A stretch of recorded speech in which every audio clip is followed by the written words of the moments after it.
Welcome back to my channel stay with Rings. তো আজকে আমি চলে এসেছি দিল্লিতে। আমি দিল্লি দর্শনের জন্য বেরিয়েছি, যেহেতু বাচ্চাকে নিয়ে এসেছি ওই জন্য দিল্লি দর্শনের যে বাস হয় সেই বাসে আমরা ট্রাভেল করছি না, আমরা একটা অটোতেই ট্রাভেল করছি। আর আজকে আমরা এসেছি ফার্স্ট আমাদের ডেস্টিনেশন যন্তর মন্তর। তো যন্তর মন্তরের পুরো ভিডিওটা তোমাদেরকে দেখাবো, অবশ্যই কমেন্টে জানাবে কেমন লাগলো তোমাদের। যন্তর মন্তরে আসার জন্য সবথেকে ভালো রুট হচ্ছে মেট্রো স্টেশনের নাম জনপথ মেট্রো স্টেশন বা রাজীব চক। যন্তর মন্তরের এন্ট্রি হচ্ছে 25 টাকা মাত্র। যন্তর মন্তর হচ্ছে অ্যাস্ট্রোলজি আর অ্যাস্ট্রোনমির একটা অসাধারণ আর্কিটেকচার।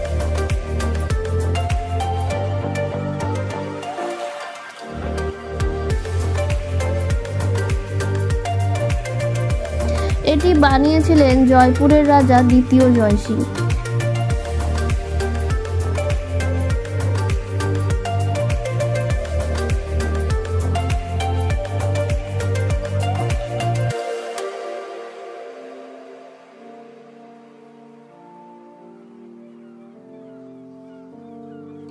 তিনি এটা ছাড়াও সারা ভারতে 5টা যন্তর মন্তর বানিয়েছিলেন।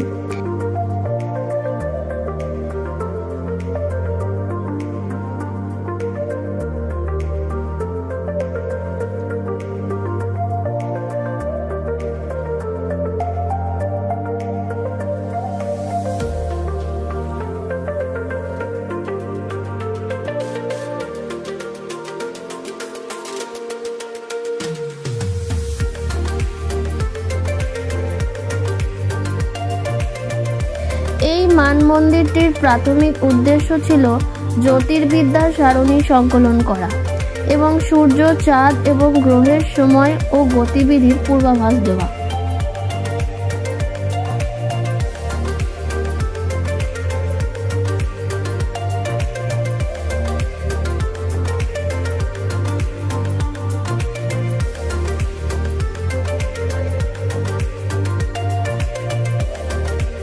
এরপর আমাদের next destination India Gate. India Gate আগের নাম ছিল অল ইন্ডিয়া ওয়ার মেমোরিয়াল, যেটিকে নিউ দিল্লিতে রাজপথ নামে পরিচিত ছিল।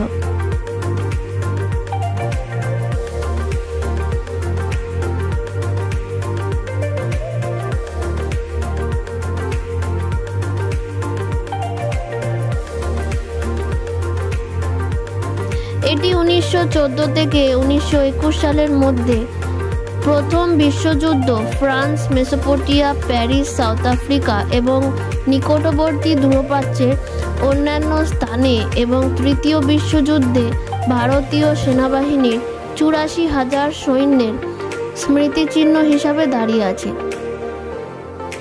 ইন্ডিয়া গেট ভারতে বৃহত্তম যুদ্ধ স্মারকগুলির মধ্যে গণনা করা হয় এবং প্রতিটি প্রজাতন্ত্র দিবসে প্রধানমন্ত্রী অমর জওয়ান জ্যোতিতে তাদের শ্রদ্ধা জানাতে গেটে যান। ইন্ডিয়া গেট প্রায় একটি নাগরিক সমাজের বিক্ষোভের একটি স্থান।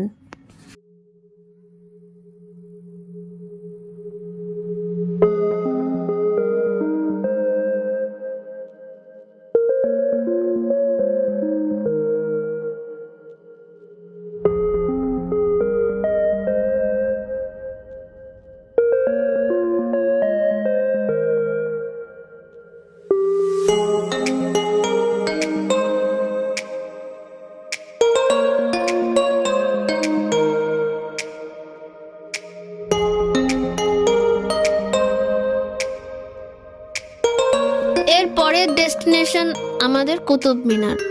এখানে এসেছিলাম আমরা অনেকটাই আগে, তাই মেন অ্যাট্রাকশনটা আমরা মিস করে গেছিলাম।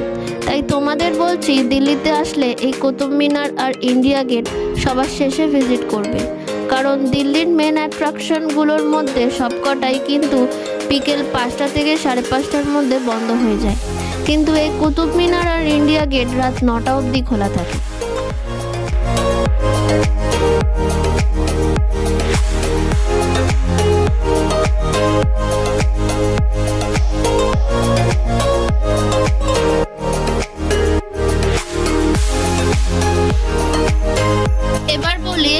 মিনার সম্পর্কে।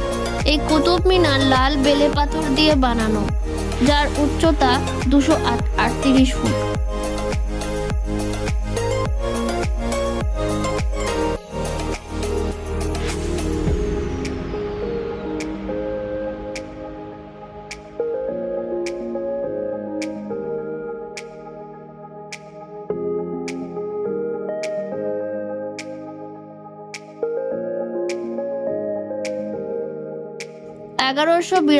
সালে কুতুবউদ্দিন আইবক এই মিনারটি বানানোর কাজ শুরু করেন।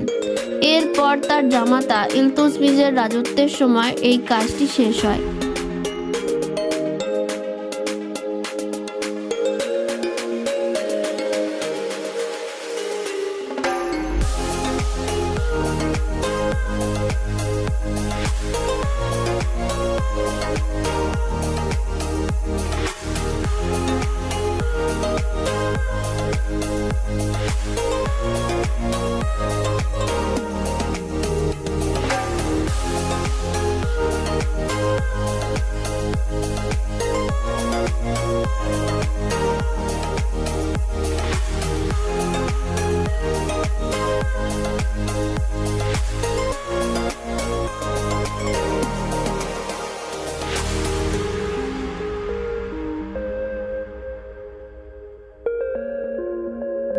আর 1993 সালে এই কুতুব মিনার ইউনেস্কো ওয়ার্ল্ড হেরিটেজে তকমা পায়।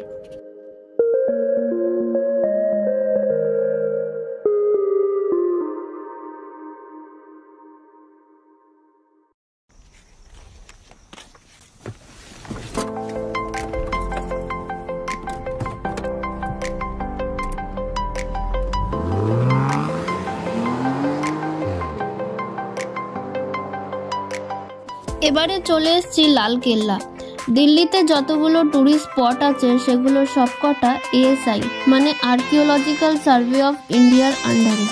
আর এই সবকটা ট্যুরিস্ট স্পটই তোমরা অফলাইনের থেকে অনলাইনে অনেকটা কম দামে টিকিট কাটতে পারবে। লাইন দিয়ে দাঁড়িয়ে রেড ফোর্টে টিকিট কাটলে পড়বে 50 টাকা প্রতিজন, কিন্তু তোমরা যদি QR কোড স্ক্যান করে গুগল পে বা ফোনপেতে টিকিট কাটো তাহলে পড়বে 35 টাকা প্রতিজন। আর এই QR স্ক্যানারটা কিন্তু তোমরা টিকিট ঘরের পাশেই পাবে।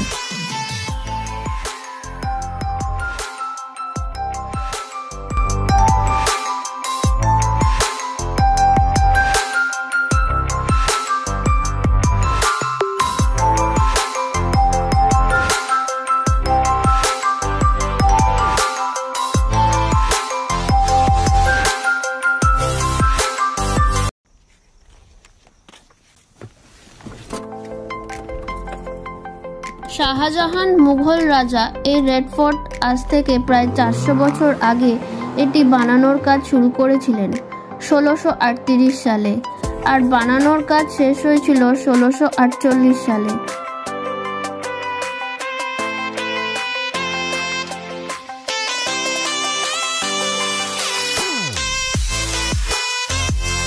এটি বানানোর মোক্ষম কারণ হলো আগ্রা থেকে দিল্লিতে স্থানান্তরিত করা। সেই 1648 সাল থেকে 1857 সাল পর্যন্ত এই দুর্গটি ছিল মুঘল সাম্রাজ্যের রাজধানী।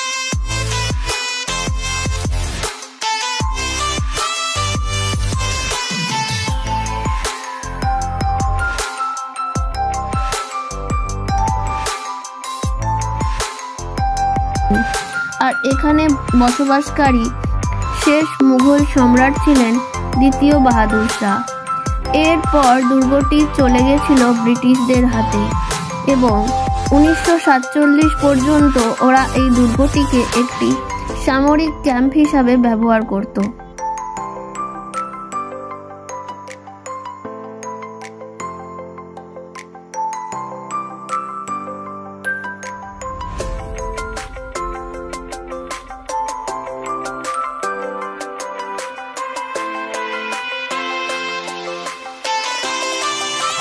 এখানে কিন্তু প্রতিদিনই সোমবার বাদে লাইট অ্যান্ড সাউন্ডের শো হিন্দি এবং ইংলিশে অনুষ্ঠিত হয়। মোটামুটি 1 ঘন্টার শো থাকে আর টিকিটের মূল্য 500 টাকা প্রতিজন।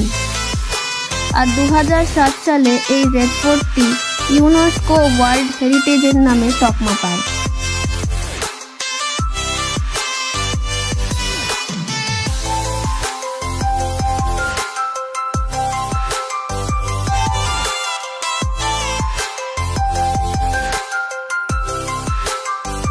এবার বলে রাখছি, তোমরা যারা দিল্লিতে বেড়াতে আসছো তারা দিল্লির রেলওয়ে স্টেশনের কাছে কোনো হোটেলে ওঠো। নিউ দিল্লি রেলওয়ে স্টেশন মানে NDLS মেট্রো থেকে একটা 150 টাকার কার্ড করে নাও, যেরকম আমরা কলকাতায় কার্ড করি ওরকমই কার্ড। দেন পুরো দিল্লি ঘোরো। আমরা যেহেতু বাচ্চা নিয়ে এসেছিলাম তাই পারিনি করতে। অনেক আর্কিটেকচার এই ব্লগে দেখাতে পারলাম না, যেমন জামা মসজিদ, লোটাস টেম্পল, হুমায়ুন টম্ব। আর চেষ্টা করবে যত সকালে বেরোনো যায়। প্রথমে যাবে NDLS মেট্রো স্টেশন, যেটা একদম নিউ দিল্লি মেট্রো স্টেশন নামে পরিচিত, আর এটি লোকেটেড একদম রেলওয়ে স্টেশনের কাছে। ওখান থেকে চলে যাবে জামা মসজিদ। মেট্রোর ভাড়া হচ্ছে 20 টাকা, আর মেট্রো স্টেশনের নাম শালিমার বাগ। দেন শালিমার বাগ থেকে লালকেল্লার নামেই পরিচিত মেট্রো স্টেশন, ভাড়া পড়বে 10 টাকা। দেন লালকেল্লা থেকে চলে যাবে জনপথ মেট্রো স্টেশন, যেটা যন্তর মন্তর নামে পরিচিত, ভাড়া পড়বে 30 টাকা। দেন হুমায়ুন টম্ব যাবে, স্টেশনটার নাম হচ্ছে GLN স্টেডিয়াম, ভাড়া পড়বে 30 টাকা। দেন ওখান থেকে যাবে কালকাজি মন্দির, যেটা লোটাস টেম্পলের জন্য, ভাড়া পড়বে 30 টাকা। ওখান থেকে চলে আসবে কুতুব মিনার, স্টেশনটার নামও কুতুব মিনার, আর যেটার ভাড়া পড়বে 30 টাকা। এবার তোমরা যদি কুতুব মিনার থেকে বাস পাও ভালো, নয়তো কুতুব মিনার মেট্রো স্টেশন থেকে চলে যাবে সেন্ট্রাল সেক্রেটারিয়েট, ওটার ভাড়া নেবে 40 টাকা। আর সেন্ট্রাল সেক্রেটারিয়েট থেকে NDLS মানে মেট্রো স্টেশনে চলে যাবে, যেটা তোমাদের হোটেলের কাছে, আর ভাড়া পড়বে 20 টাকা। তো দিল্লি এই কটা জায়গা বললাম, তোমরা দেখে নিতেই পারো, 150 থেকে 200 টাকার মধ্যেই, মানে এত সস্তা তোমাদেরকে কেউই দেবে না।